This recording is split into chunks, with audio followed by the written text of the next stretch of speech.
Hello everyone.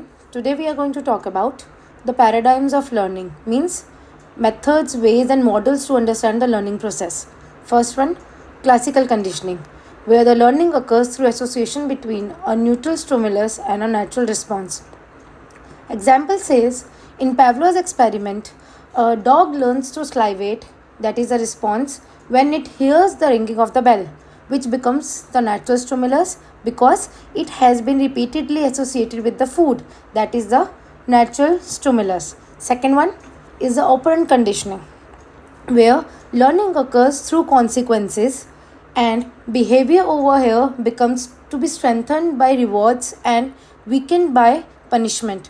Example says, in the Skinner's rat experiment, where the rat learned to press a lever to get the food pellet. So pressing the lever becomes a stimulus over here and receiving the food pellet becomes a reward. So here reward and punishment both works for shaping the behavior. The third one is the cognitive learning.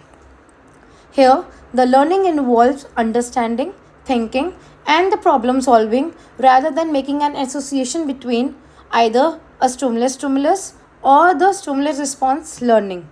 Now, the example says in Kohler's chimpanzees experiment, where they have used an insight. Insight always comes with a sudden flash of understanding, where they have thought to join the sticks together so that they could able to get a banana. Next one is the observational learning.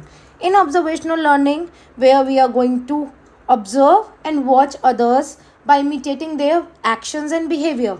The example says the Bandura's Bobo doll experiment, where the children imitated the aggressive behavior that have been shown by the adults. So this is how the learning processes are going to take place through different models and ways to understand and predict the behavior. Thank you.